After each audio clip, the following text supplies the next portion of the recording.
Hello, everyone, and welcome to our panel, Youth and Climate Justice Activism in New York City, which is part of the Climate Week NYC 2021. My name is Oren Pizmoni-Levy. I'm an associate professor at Teachers College, Columbia University, and also the director of the Center for Sustainable Futures. The event today is hosted by two organizations, the Office of Sustainability at the Department of Education in New York City, and by the Center for Sustainable Futures at Teachers College. And I would like to thank my colleagues at the Office of Sustainability for the long-term partnership on promoting sustainability in schools in the city. Climate change, as most of you know, is one of the greatest existential threats of our time. Not only does climate change endanger the sustainability of the planet, it amplifies social, economic, and environmental inequality between and within communities.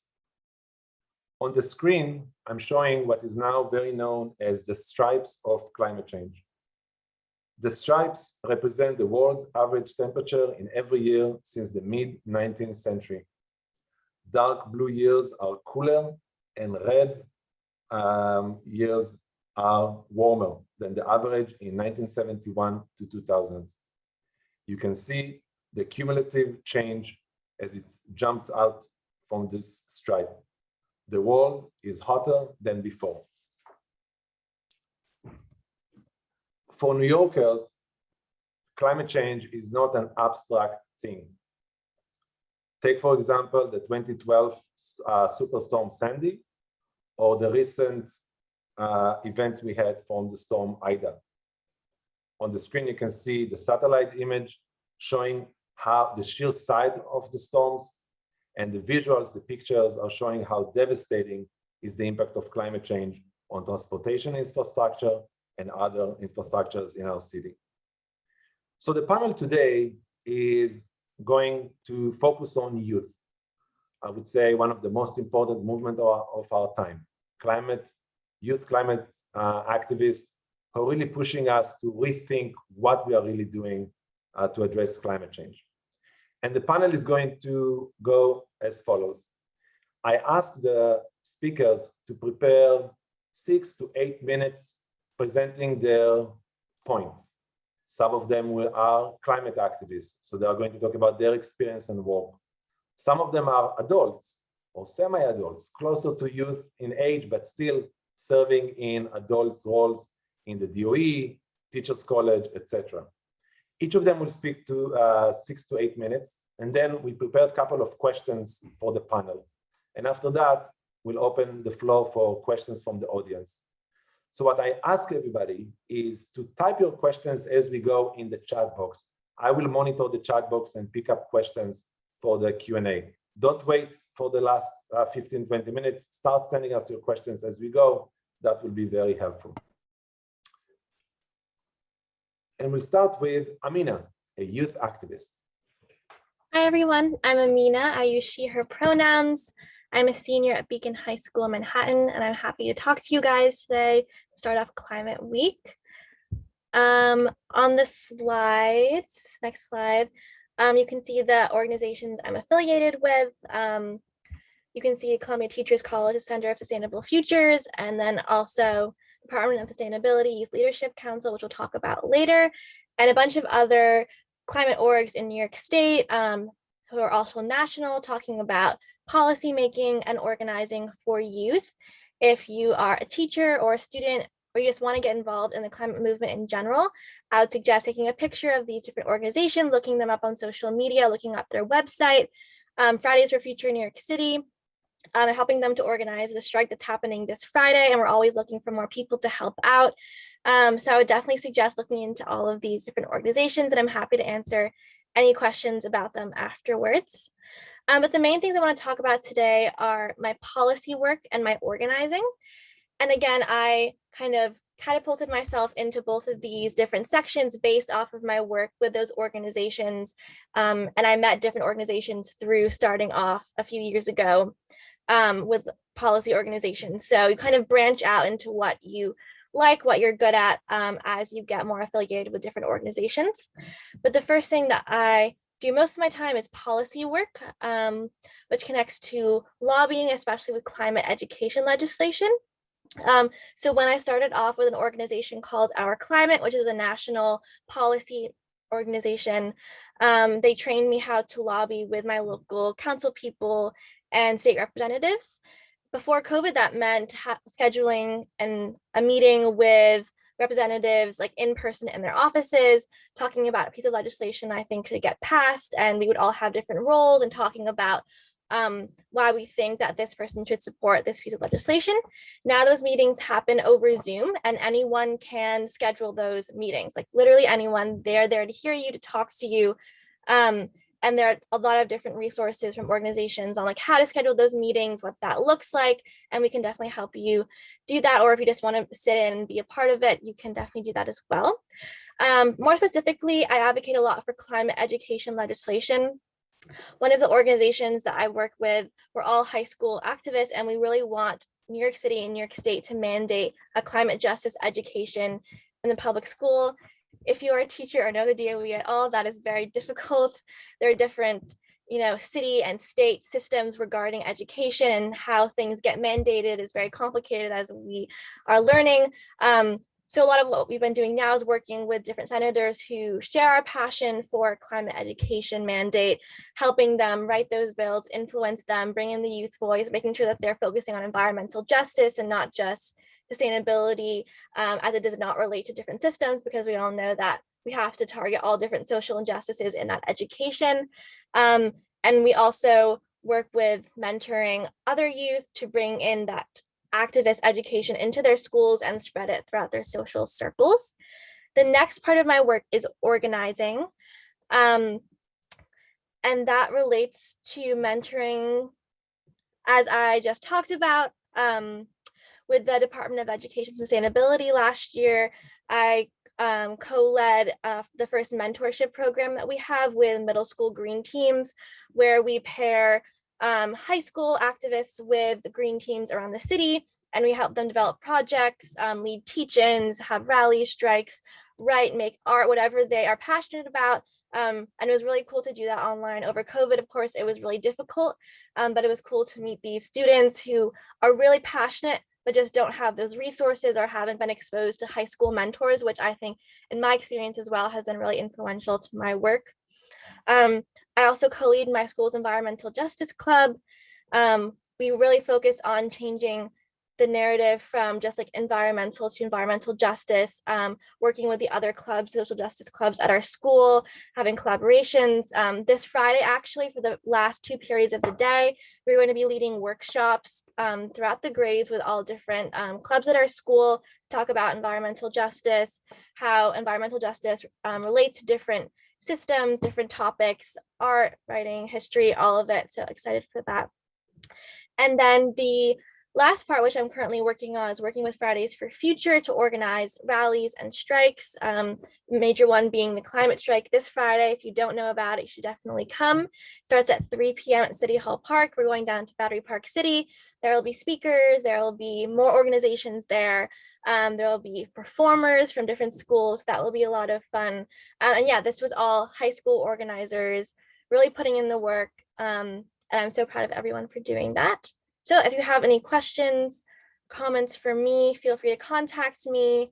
Email if you're interested in like having a high school mentor come talk to your students. We're definitely open to that.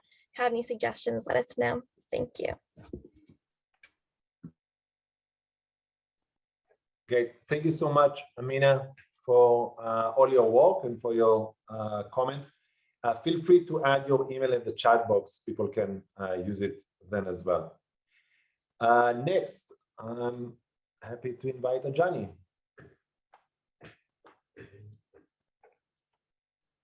Sorry, I had trouble unmuting there. Thank you for that introduction, Oren. I'm so excited to be working with this panel. I thought I'd just start out with a bit about myself. So to start out my introduction, the revolutionary anthropologist Margaret Mead once said, "Never doubt that a small group of thoughtful, committed citizens can change the world. Indeed, it is the only thing that ever has." Mead's words are never more true than today, for we face the greatest crisis of the 21st century, the climate crisis. Climate activism is at the epicenter of all action on climate change. It is the basis of all solutions. So if all the activists, organizers, and leaders across the world were to suddenly stop beating down the doors of governments and big corporations, then I can guarantee you there would be no change in our world. Instead, we would rush forward to the worst future the IPCC can predict for us, destroying our own society. Climate activism, I believe, is the way out. Climate activists are the ones shining the light at the end of the dark tunnel that we're in. As young people, we are not climate activists because we want to be. We are climate activists because we need to be. We are climate activists because we have been forced onto this dangerous precipice by governments and corporations. We are climate activists because no one else is.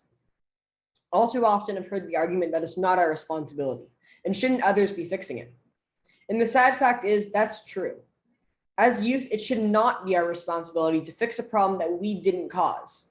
But governments, corporations, and climate deniers are acting against our future, so we have to get it back. I've been lucky enough in my life to be presented with invaluable opportunities that kickstarted my climate career. When I was in the 5th grade, I was like many other youth are now, aware of the climate crisis, but unsure of what to do or how to act. Many might say, what could a 5th grader do in this global movement?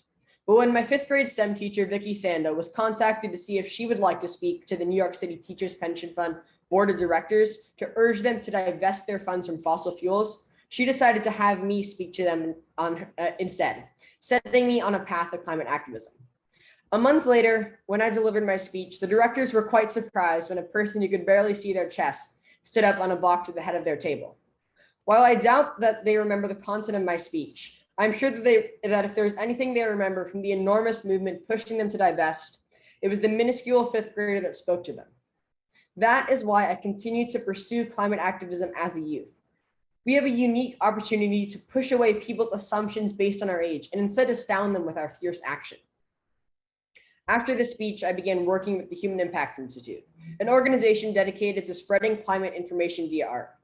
There, I co-founded the Youth Advisory Council in early 2018. The reason I affiliated myself so much with this organization is that I feel it's an incredible example of how creativity and ingenuity must take center stage in the climate movement.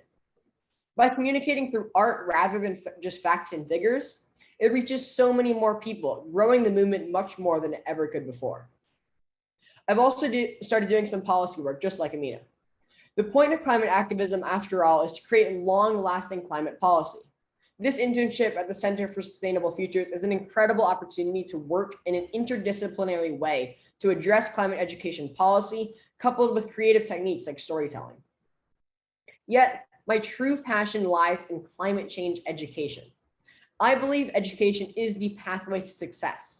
We cannot hope to create more activists without them being knowledgeable about the climate crisis. And even those who choose not to be activists must still understand climate change to survive in a society threatened by it. Indeed, although I believe that not everyone has to be a climate activist, everyone still must be knowledgeable. That's why I founded Kids Fight Climate Change, a nonprofit organization dedicated to providing accessible climate education to both youth and adults. Kids Fight Climate Change is a completely youth-led organization fostering creativity and excitement to build a generation of informed citizens. Kids Fight Climate Change is the crux of my climate activism, for it embodies the two parts of activism that I focus on the most, youth and education. Here's why. Youth are the future. We are the ones who hold a stake in it. It is our lives and our future children's lives that are at stake. Unlike others, we are willing to do what it takes to secure this future. I sincerely believe that youth are the key to stopping climate change. However, we can never be successful if we don't have climate education. To act on any issue, the climate crisis included, we must understand what we're trying to stop and what we're working towards. Climate education provides everyone with the know-how on how to be an informed activist, an informed voter, and environmentalist in our own careers. Through my work, I hope to accomplish three things. First, as I've said over and over, I want to create an informed population. I can't stress how important this is to my mission. I can't stress enough how important this is to my mission. I truly believe that education is the key to solving the world's problems, and the climate crisis is no exception. I hope that through Kids Fight Climate Change and other similar organizations, we can show people that the climate crisis is here and it's affecting every single person on the planet, and most importantly, that we can fix it. Second, I want to inspire and uplift. Too often, talk about the climate crisis is about doom and gloom and only dark futures, but that is not productive. That does not provide budding young learners and activists with hope for their future. Instead, it turns them away from the movement. If we focus on stories of climate leaders, particularly youth around the world, highlight new and innovative solutions to the crisis, and communicate through creative and artistic means, then we can create positive and mobilizing energy. I hope my work will help to create this environment. Third, I want to create lasting change. Even if we don't see the fruits of our labor, I believe that investing in education and mobilization will create a new generation of activists and leaders to whom I can pass the baton. Mahatma Gandhi said, "You may never know what results come of your actions, but if you do nothing, there will be no results." I hope that my work will create results, even if only my descendants can see it. Indeed, I have hope for the future. I hope that the future will have no climate activists because we succeeded now. I hope that the world realizes we have a choice to either quickly succumb to the fossil fuel industry as the world crumbles around us, or to take the higher road and build our economies up. I hope that together as a society, we can collectively stop not caring. That is why I'm a climate activist. Thank you. Bravo, Ajani and Amina, thank you so much. We are honored and privileged to have you on the panel today and to work with you in the different capacities over the past year. So thank you so much again. I have goosebumps only thinking about what you said over the past couple of 10 minutes. So thank you so much. Okay, moving to Eliza, who is the education specialist, sustainability education specialist at the Department of Education. Hi, everyone. Thanks for having me today. I'm super excited to talk with you guys. Yeah, so like Oren said, I work for the Office of Sustainability at the Department of Education as a sustainability specialist. I'm going to share a whole bunch of links with you right now that I'll refer to, and you guys can access as I go along. But yeah, thanks for having me. You can move on to the next slide. So as the Department of Education, the Office of Sustainability, our mission is really to work with school buildings to try and make them more efficient so that we're having a smaller impact on the environment, and also to engage with school stakeholders to make sure that we're talking about sustainability, climate change, that this is really part of our lexicon, that we're educating each other about sustainability, and that we're really working on this as a whole Department of Education.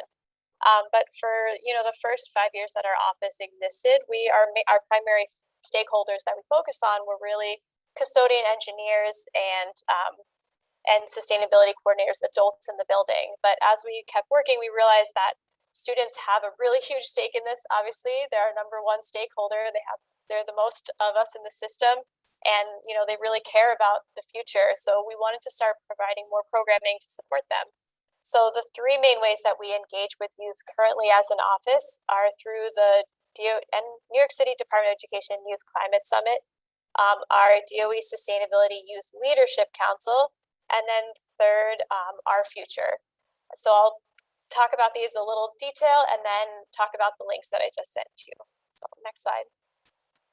So the Youth Climate Summit, this is kind of our big kind of flagship event one time a year. What it is a kind of like an inspirational and a jumping off point for high school students and their teachers to start learning about what is climate change and how they can start addressing the climate crisis in their own schools. So as a kind of really inspirational event, what we're trying to do here is provide keynotes to students, workshops, discussions about career planning, career expos, and climate action planning sessions to try and get students and their teachers thinking about dissecting the issue of climate change, how it impacts us as a city, as a community, and then also how do you start addressing that in your own school communities. So that first link that I sent you was for our website for last year's summit.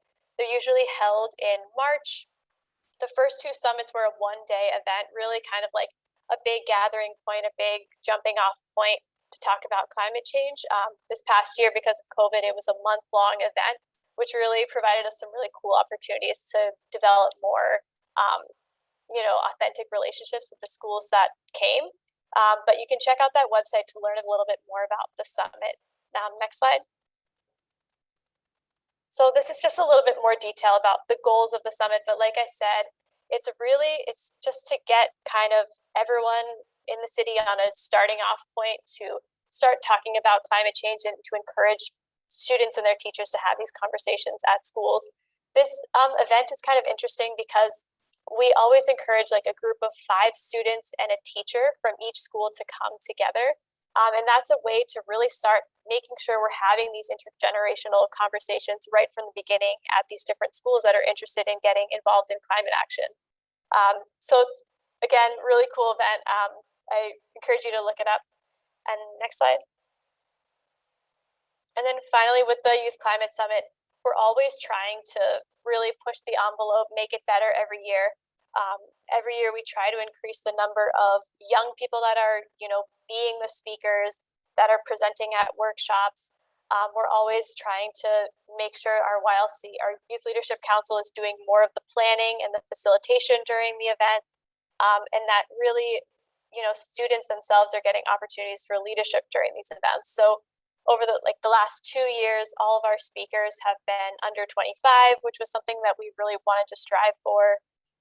Last year, we had our different members of our Youth Leadership Council really be the ones presenting their own projects during the summit, really having our Youth Leadership Council facilitate these climate action planning sessions that met weekly. Were really a time for students to meet each other across schools to learn what each school is doing and figure out how they can kind of start implementing changes at their own school. So always trying to grow there. So that's the summit. And more info will be coming out soon as we keep planning for it. So the next kind of program that we do for young people is our Youth Leadership Council. That's the second link that I provided. There's one link that's our application, because applications are now open to apply for a Youth Leadership Council.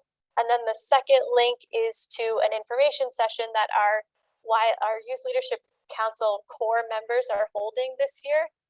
So if you are interested in applying, if you're a young person that's interested in applying, but you want to learn more, I'd say come to the info session that's on Monday, September 27th.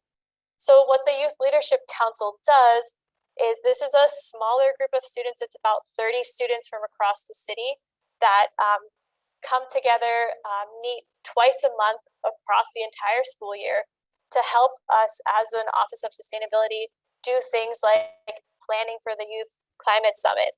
Amina brought this up a couple times, but doing things like the mentorship program. So running different focused programs that reach out to students in schools across the city to try and get more students involved in climate action. You can go to the next slide. So our Youth Leadership Council, it's really a program that's focused on training up this group of 30 students, training them in understanding how to interact with their school stakeholders so they can start making change on the school level, educating these 30 students to what regulations around sustainability already exist in the school system that they can start working with, and then also taking those students and connecting them to opportunities outside of the school system. So a lot of our students have moved on to work with other organizations like our climate, like Fridays for Future, really using this Youth Leadership Council as a way to work on leadership skills and then take those skills and bring them to other organizations and to their own school communities. So that's the Youth Leadership Council. Again, please apply. Applications are open until October 12th, sorry. And then our last program that's youth focused is called Our Future. This is a partnership between us as the Office of Sustainability and Clean Green Music Machine, which is a wonderful nonprofit. So this program is a really cool blend of music, sustainability, social justice, and mentorship. So with this program, students apply at the beginning of the year, and then throughout the year, they work with a music industry professional to help create a song And then they work with a high school called TAPCO to create a music video that goes with their song.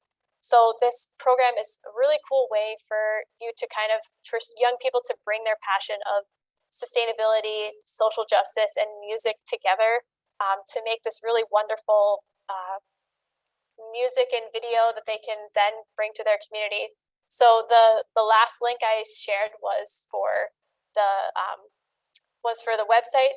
Applications for Our Future open on October 11th. And there's one more link I'll share with you guys, which is the video that was made from the performance last year. We had over 11,000 views, which is amazing. So I think it's really cool to check out kind of what's made out of this this program. Yeah, you can go to the next slide, but that's so yeah. And then the last slide is just a bunch of different ways of how you can connect with us. I'll put the office email into the chat when I'm done, but it's also great to connect with us through Instagram. We have our own Instagram, which is on the last slide, and the Youth Leadership Council has their own Instagram that posts opportunities that students can get involved with. And then Clean Green Music Machine and Our Future has a great Instagram as well. So thank you guys so much. And I'll put the Office of Sustainability's email address in the chat.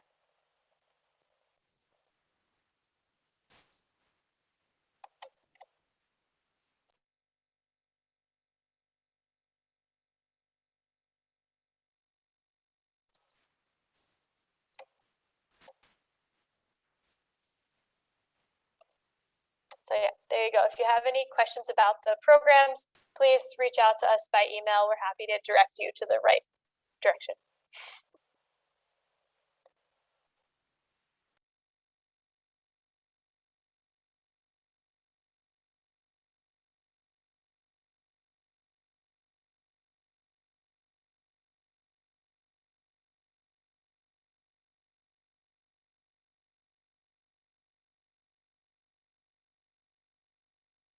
Oren, I think you're on mute. Can you hear me now? Yes.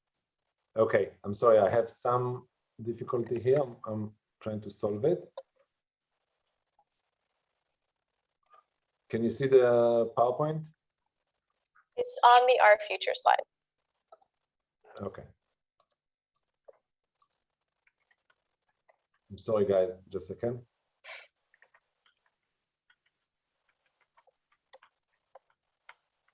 Are we good with Mari's? I can see the slides, my slides, but if you want to stop sharing and try resharing it. Yeah, I'll work on it. If you can start speaking, I'll try to work on the technology. Sure, just a second. I'll open them here. If you want, I can share my own screen. I have the slides here as well. Yeah, please go ahead. Mm-hmm.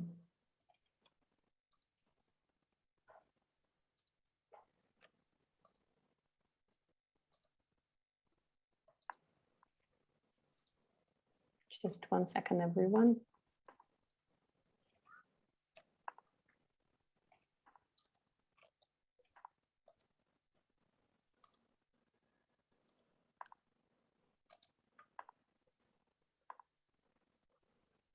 Okay, so this is me. Okay. So hi, everyone. I'm Mari Caselato. I just graduated from my master's at Teachers College. And for the past academic year, I've been a Zenko Fellow working with the center. And that has been an amazing experience. I got to know Ajani and Amina in this work. So that's amazing just on its own. And then I want to tell you a little bit about what we did in the center focused on youth. So myself, along with other Zenko Fellows for the past academic year, we created, including Erica, who's here today, we created this youth initiative within the center, which has been a very interesting initiative all throughout this period. So I want to tell you a little bit about how we managed to contact youth and how we created this group of young students focused on climate change. So the Youth at the Center initiative started back in in the fall of 2020. We started by contacting activist organizations, so organizations who were working with youth around climate change. And after a lot of interviews, talking to young people who are working and what would be interesting for them in terms of making this connection. So we are a university center, we have access to resources and knowledge.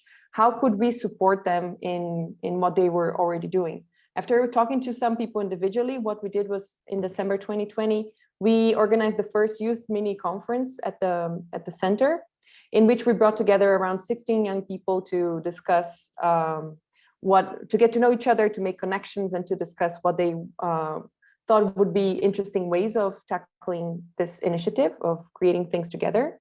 And then based on what we discovered on that meeting, which was very interesting and great, we got a lot of interesting people together.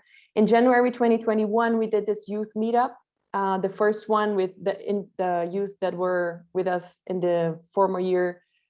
People who were interested in starting working with us, we got them together and we planned together what our semester would look like, what initiatives we would be working.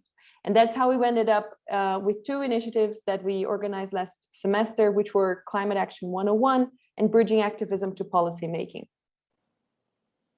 So the Climate Action 101 project was a training module focused on middle school students. We gathered a group of 12 middle school students because we realized within the group that we had initially, we had two different groups. We had first middle school students who were still very new to the topic of climate change, and we had older students who were already youth activists and organizers. So we did two different initiatives focusing on each of those groups.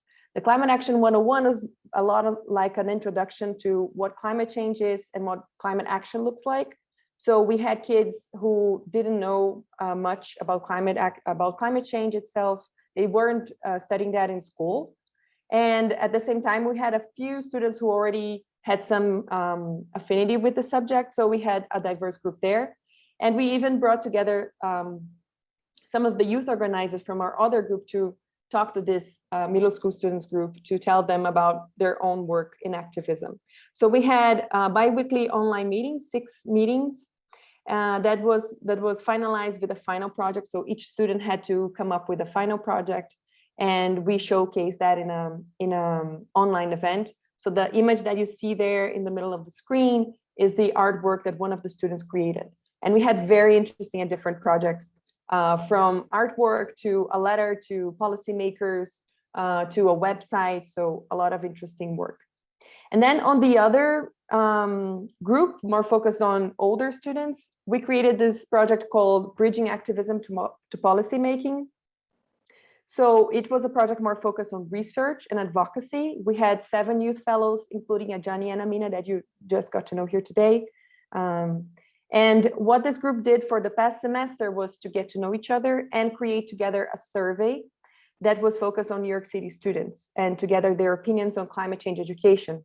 So we created the instrument together. We circulated the survey among students in New York City, and we gathered information that was summed up in a small report, a presentation that in June 2021 was presented to policymakers in a meeting.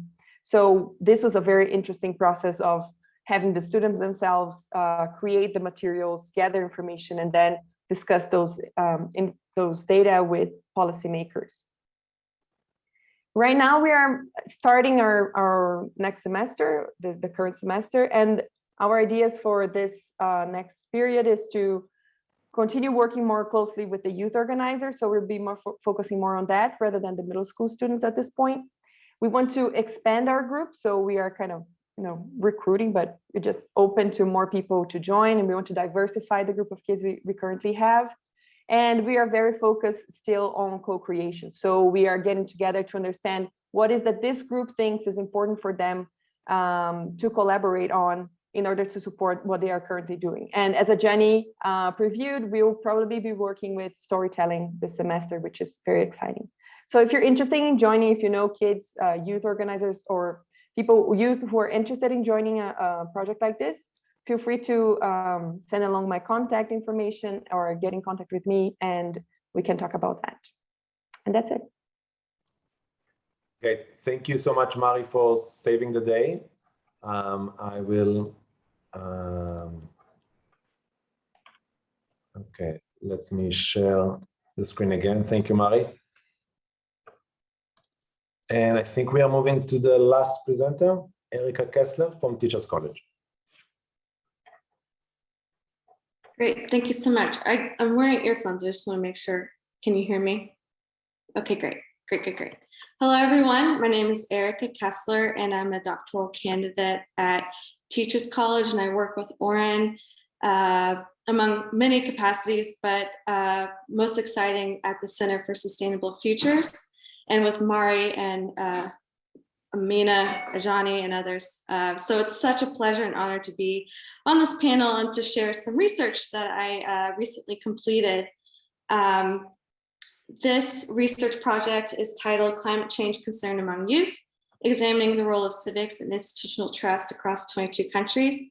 I was interested to learn more about what elevates student concern across countries, because we all know that climate change is truly a global issue, and I wanted to see what might contribute to raising concern. Next slide, please. So in this research, I concentrate on climate change and how there is this growing concern among youth and adults about the climate crisis we're now facing. And today you already heard from two amazing activists, Amina and Ajani, and they talked about education as truly a gateway or pathway toward transformation and building awareness and skills to act on this issue. And here I have a picture that was drawn by 14-year-old Megna to help demonstrate and describe that it's important to acknowledge that concern, worry, grief for the climate and our environment is a valid emotion, and that it's impactful to our everyday lives. And so looking at people's perception or concern about issues such as climate change is important to understand implications perhaps for policy, education, and creating social change. But we've only recently begun to think about and consider youth perceptions about these issues and their concern. And so that's what created the impetus for this research project. Next slide, please. So what is climate change concern? I refer to this as an individual's assessment of the potential environmental consequences or threats of climate change at all levels. And scholars, activists, and others describe, next slide, please, that there are different factors that might contribute to elevating someone's concern about climate change. And this include characteristics of the person, their sex, gender, age, education level, the different opportunities they experienced in education to become aware about climate change. And third, their trust in the sources of information about climate change. So trust in institutions such as schools or local and national governments, or even international agencies. And last, experiences in civic engagement and building civic knowledge is also important in elevating concern. So I wanted to test these different things and see if it elevates concern among youth, among kids. And so I draw from data from, it's called ICCS, the International Civics and Citizenship Survey. That's a mouthful. This data was collected in 2016 and was surveyed in over 22 countries. In this data, there's over 82,000 students that responded to the survey from over 3,500 schools and across 22 countries. So the main interest I have is what elevates their climate change concern. And they have a question in there that measures just that. And it asks students, to what extent do you think climate change is a threat to the world's future? And they could indicate not at all, small extent, moderate extent, or a large extent. And here I have a pie chart of all countries together, of all students responding in the survey. And we see a majority of students say it's a large threat.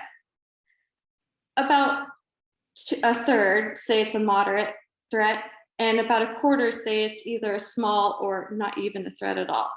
So good news, a majority of youth today are concerned about climate change and view it as a world threat. But what does this look like country to country? So this graph is a little crazy, but bear with me. On the left-hand side, there's the list of countries that were included in this research project.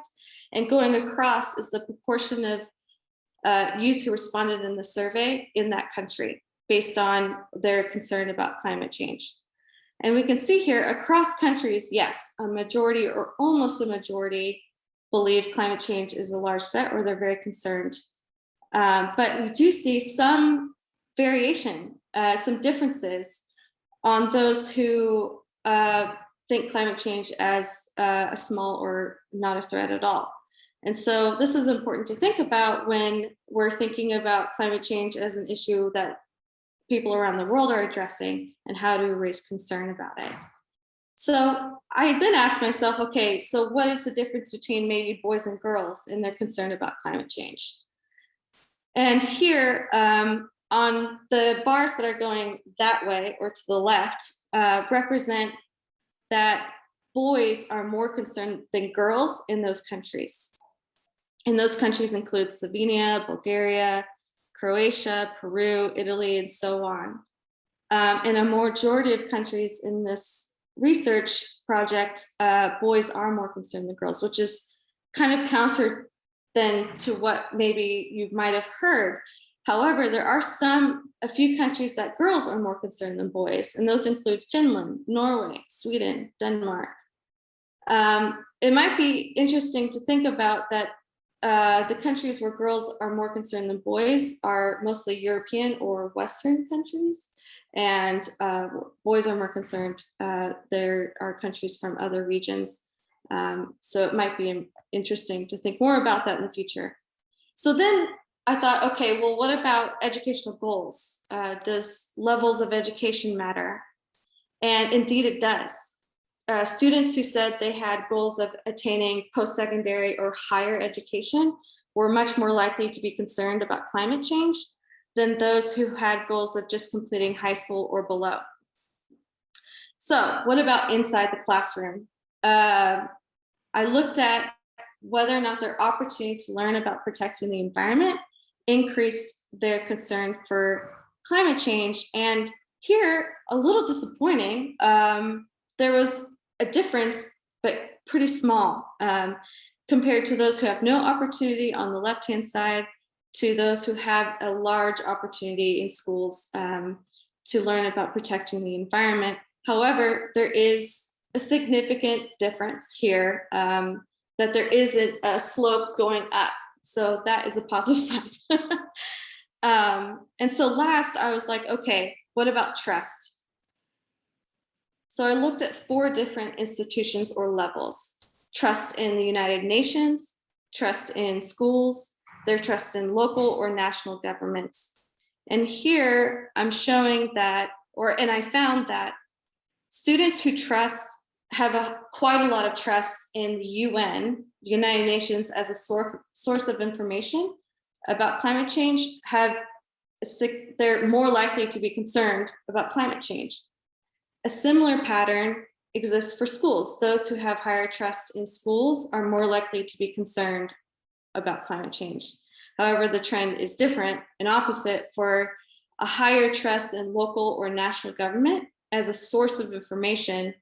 They're less likely to be concerned about climate change. So in conclusion, or more reflection, I argue that maybe opportunities to learn about climate change is not as uniform to raising concern among youth in different contexts. And there might be a lot of reasons for this. Environmental ed, sustainability education often focus on waste management, pollution, or other sustainability topics more broadly. But there might be a limitation here on climate change education and youth awareness. So Ajani, let's talk some more. Let's get more climate change education in schools. as one reflection. And the second reflection I have from this research project is about trust. If you could go to the next slide. So trust, I argue, is a high priority. We need to build and cultivate trust between youth and the school, and they're with orienting about receiving and digesting information about climate change. And schools are an important place because it is a place where you can not only raise awareness or concern, but also reduce skepticism or denial about climate change. And so those are just a few reflections from this research project. If you want to learn more, please feel free to reach out to me. I miraculously got it into a paper somehow. You can also follow me on Twitter. I'm open to all channels. So thank you so much for your time. I look forward to this panel discussion. Thank you so much, Erica. And if you can put your email also at the chat box, I think people, I saw some questions about where can they read this magnificent paper. And I would like to thank everybody for being on time. We are doing really well and we'll have enough time for a panel and also for Q&A from the audience. So I'm going to stop sharing. Okay, now I can see everybody. And I would like to ask a couple of questions, the whole panel. And we'll start with a question that also came in the Q&A, but it's something that we thought about before. Starting with Ajani and Amina, and then I'll ask the rest to join. When you hear all this discussion that we had today about youth climate activism and what adults are doing, what is the thing that you envision schools do to better support you in your activism or in your fight against the impact of climate change? What would you like schools to actually teach you or do with you? Let's start with Amina. Yeah, so obviously, as Johnny and I have talked about, like education is definitely where it all begins. And when I think of education, I don't just think of like academic part of education, I think of like activist education. So a lot of what I learned, the skills I cultivated was through my partnership with organizations. And so I wish that schools would do that. So teaching me like what lobbying is, like how to talk to my local representatives, how to maybe campaign for them, how to lobby with them, how to write articles and pitch those to newspapers, and then how to organize rallies or protests if it is necessary with my school, with other students. So gaining those skills, those resources in any sort of like social justice class is what I'm trying to do at my school now. And I hope that all schools can figure out how to do that in some capacity. Thank you, Amina. So I heard a lot of civics and more work about more learning and experience with how to express your opinion, how to share them with the public, and how to do this work with policymakers. Great. Ajani, do you want to add anything? Yeah, I just want to address the counter argument that I know is coming from everyone, really. But a lot of people say that it's not schools' jobs to teach us that. Schools teach us about DNA and not about lobbying. But the whole point of school is to prepare us as students to be citizens in this world. And I feel like as time goes on, we're getting less and less prepared. And no matter what career we end up going, even if no one in that school becomes a policy advocate, we are going to be talking about these issues for the rest of our lives. And I feel that it's schools' duties to partner with organizations, bring climate education and activism into these schools, and support the students already doing this work. Okay, and now I invite Mari and Eliza and Erica. When you think about what we heard from Amina and Ajani, what kind of work do you think the education sector need to do better in order to better support them? And I intentionally use the term education sector because it's not only the schools, it's not only the K-12, it's everywhere else that people learn. So museums, libraries, etc. Mari, do you have any ideas for us? Sure. I think I saw some comments about that on the chat box, people saying that sometimes youth are not valued in adult spaces. So I feel like one major thing to happen all throughout the education system, as you say, is to start valuing youth and children as well as people who are also living the life in society. They also have opinions about it. They also are able to do things and mobilize to change their environment. So I think it's important for adults who are in the decision-making spaces to also open space to youth and children. Thank you, Mari. Erica? Sure. Yeah, just to echo Mari, first and foremost, value and legitimate youth as real people who also experience poverty, climate change in all its forms, all the social ills that we adults think we're the only ones facing. Children and youth are also experiencing that too. And so we should value their perspective and voice.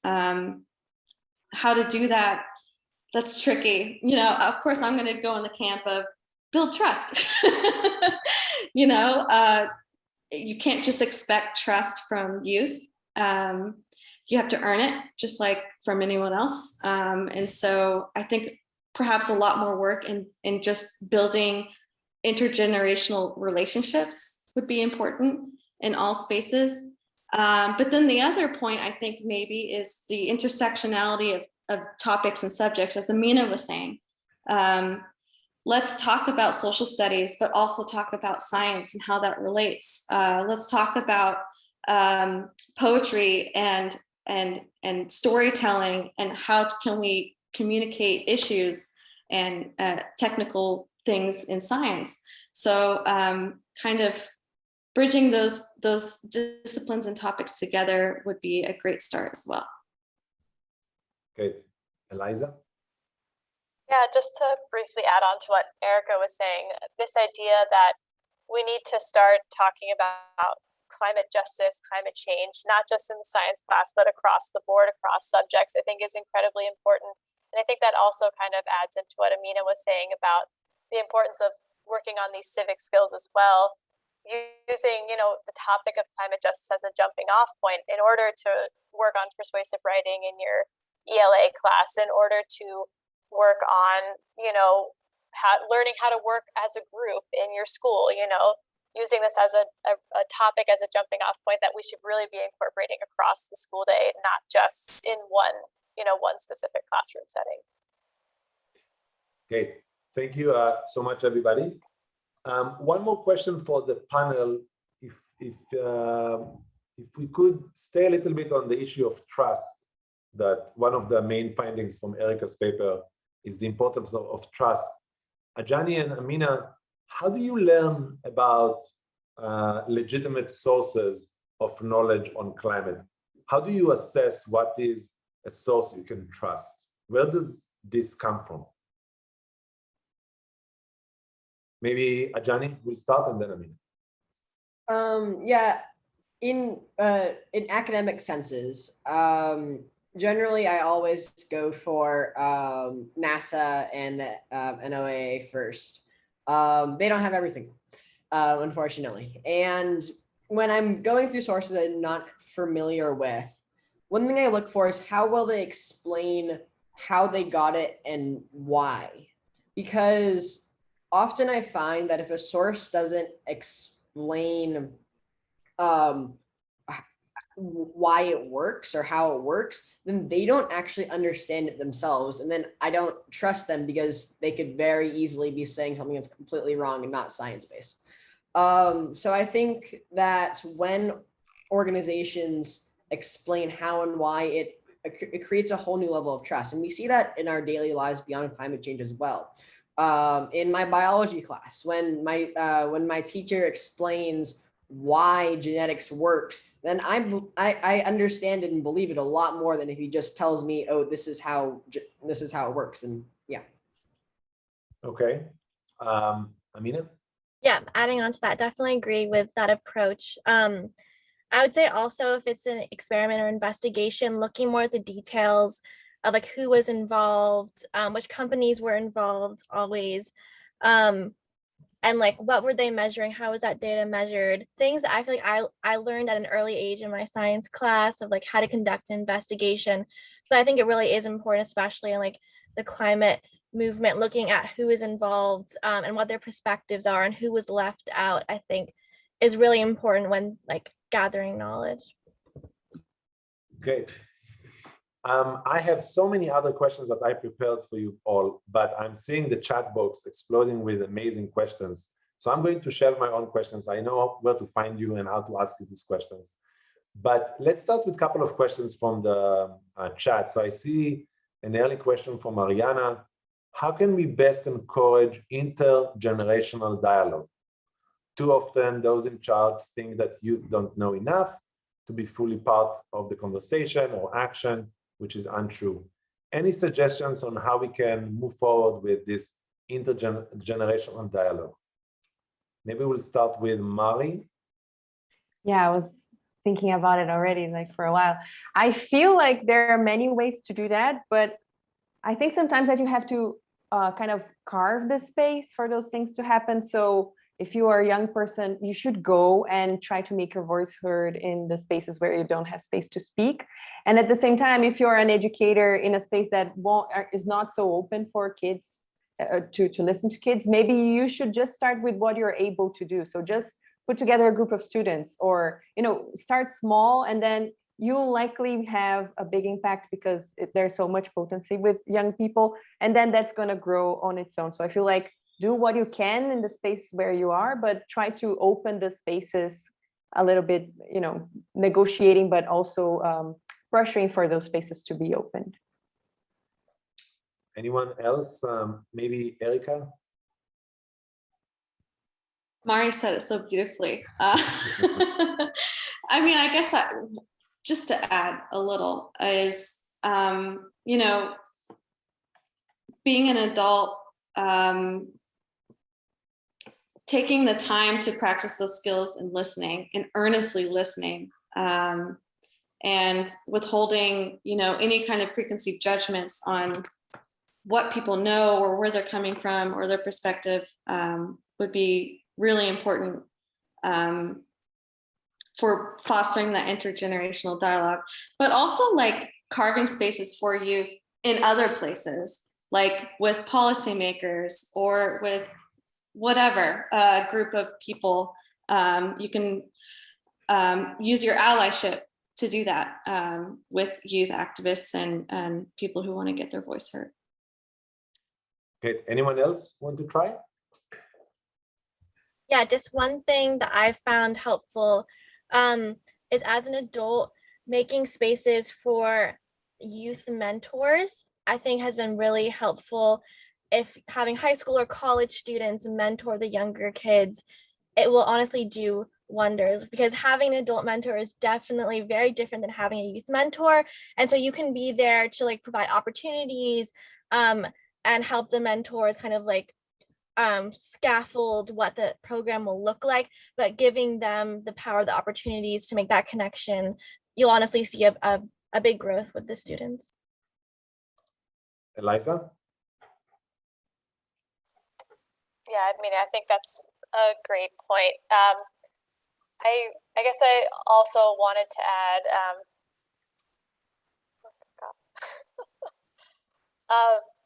sorry, I think Amy has something to say, and you can.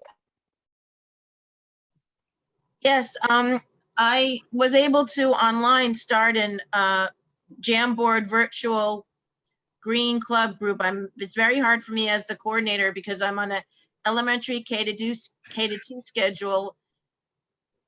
And it's a little bit easier for the middle school people, but I've been the coordinator for 20 years, and at least with the Green Club, I always get a few middle school or upper grade kids to help me when I cover classes, and I'm able to do some sustainability. But this year I set up different things. So it's like an open sort of format that either students and teachers, I let everyone know, the administration, that anyone could write about different topics. So I don't know if I did something on climate change, but I was thinking earlier, like maybe I'll start with animals, like nonfiction. How does climate change affects animals, affects people? So I'm gonna go back and recreate some scenes. So this was really helpful for that. And that's my way of starting it on the elementary level. Okay, thank you so much. there is a question, there is a theme in the questions that come again and again about how to start this kind of activism. What do schools need to do in order to encourage students to take this role of activism? Any suggestion, Johnny and Amina? And I think the question is also about age, whether we can start it at elementary school or do we need to wait, do you think, to junior high or high school? Any thoughts about that? Amina and Johnny, let's start with Amina. Okay, do not wait at all. That's not a good idea. Always start at a young age. You do not have to, like make them really scared and upset about like all these like difficult things that are happening. No, like teach them how to deal with it in a healthy way, how to take ownership, how to know that they have power as an individual who exists on this planet to fight the climate crisis. But no, definitely start the education early, start the like civil education early, academic education early, how to look at text, look through all the sources, all of that. Definitely start that at an early age. I think what schools can do is give more spaces for youth activists and organizations on the campus to lead workshops during school. That could be during like advisory sessions. It could be like once a month we have like this certain club do workshops and other clubs can collaborate, events, just like having that like power and like having that on a calendar that's finalized so students know this is happening and this is important. Giving spaces for like posters around the school, any morning announcements. I go to high school, so that's how it works for me. But I would say like giving them like the opportunities and collaborating with teachers and staff and like showing that you're both here together to educate each other and you both value each other's perspective is going to be really powerful and students will want to get involved. Okay, Johnny? Yeah, I agree. Don't wait at all. It's the same thing as, I guess the argument that we should wait is the same as really any argument about modern topics of debate. It's that kids are too young and can't handle it, but honestly, that's not true. We see them handling these issues every day. It's in their faces. They just don't know how to deal with it. If we teach them in a safe and effective manner, then they will actually be not frightened of it. Or be properly frightened of it in a safe and controlled manner. And I think that on the activism side, kids can participate in activism in a very safe way. Even if they're not going on their own to climate strikes and leaving school, they can still start, as Amina was saying, start a green team in their school or even just start learning in organizations. I know that my organization, we're working on developing a climate kids section geared towards elementary schoolers. So I think it's just really important that they start at that age. Great. Mari, I want to go to you because you have experience with activism with younger kids from your work outside of TC as well. Your recent podcast was really documenting that very nicely. Can you give us a little bit of inspirations from other countries about how we can grow activists in schools? Sure. I think the key of the citizenship education is kind of the path. If you look at kids, as Johnny said beautifully, kids are living everything that we are trying to keep them from. I mean, it's all throughout life. So if you just open space for kids to speak their mind about those issues, really start discussing on their own way how they can, they start processing what is happening, and then you can give them references and explain what is happening there. And then they are able to grow up in an environment in which they have tools to deal with all of those elements. So what we have been doing here in Brazil, there's a very rich experience in that sense. Also, we had just the 100th birthday of Paulo Freire this week. So he's one of the great inspirations for this kind of work in Brazil and Latin America, is to really have, we have this experience of kids producing radio to speak their mind and discuss what's happening around them. That's what I've been involved with. But also we have, in the Brazilian case, a national public policy who has brought kids to discuss environmental issues in a national level. So it is possible to have kids, regardless of their age, to go and create documents that can orient policymakers in what they're doing. So that is possible, totally viable. and we know it's possible because it happened in other places. So we can definitely do it here. Erica, anything to add about how can we adults through schools or other ways encourage youth activism? Oh man, I mean, all kinds of ways. Any act, small or big, like Ajani was saying, the ability to even just create groups or affinity groups within schools, all the way to activities and actions outside of schools and connecting it back into schools or out to schools, are just pathways that can lead to developing and fostering this orientation of activism and being an engaged citizen. So as Mario was saying, civics, I think, is really an important topic. And I think historically was a very important topic, at least in the US. Perhaps for many reasons, it's often relegated to the side in terms of priority in schools. And so fostering and strengthening knowledge and skills about civics and citizenship could be really helpful in getting youth and kids to understand and know that activism is an option and a pathway to get their voice heard. Like Amina was saying, let's teach kids how to contact their legislators. Let's teach kids how to craft their story and publish it and share it out through media. These are important skills that go across subjects as well. So back to the interdisciplinary thing. So I'll step off that pedestal now because No, because what I'm hearing from the panelists, and in a minute I'll ask Eliza to add to the conversation, but what I'm hearing is that the youth activists are not asking for more science education on climate. It seems like you're good on that. You and Maria are saying, no, we need to work on the social foundations, right? Like the social skills of how to contact a politician, how to write a petition, how to work together with others. And these are not expensive items. That's what I'm hearing from the panelists. We are not asking for big budgets. We're really asking for a new type of education that will really center, I think, as Mari said earlier, center on the student voice and amplifying these voices. So that's really great. Eliza, anything to add from the DOE perspective? Yeah, I definitely say really encouraging student voice and also creating those connections and connecting students to opportunities that are already there.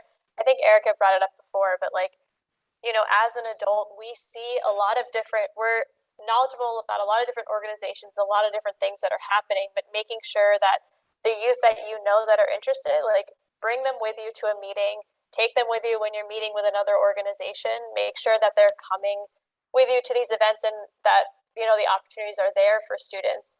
And then the one thing I just wanted to add to the previous question was with, the interest is there with the students. It's not about how to get started. It's not like you have to go fishing for students to get interested. It's really just providing a space. I know over the past year with COVID, I heard from a lot of teachers from the DOE and a lot of students saying, hey, there's interest, what do we do? And a lot of students would just say, we just want a space, just give us a space once a week, 30 minutes that we can be with each other and start having these conversations naturally and feel like we're not alone in this. So I think just, utilizing that power, I see a lot of teachers on here, utilizing the power of connection that teachers just inherently have, being in the classroom, seeing hundreds of students, a week, to make sure that you're using that to create spaces so that students can naturally come and start working on this themselves, providing that scaffolding for them and providing that space that students can come together and feel like they're not alone in this. So what I'm taking from your comment, Eliza, is that teachers should not wait for the student to say, hey, we are interested in this.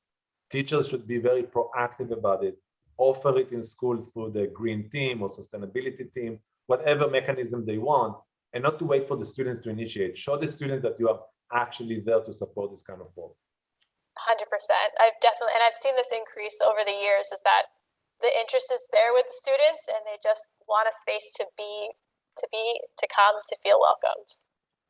So going back to Erica, we need to provide them the opportunities to engage and to learn this kind of skills in school. So that would be great.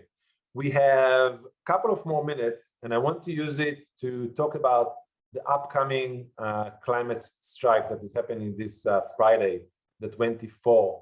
I want to use this as an opportunity for Amina and Ajani to give us 2 reasons why we should all be there.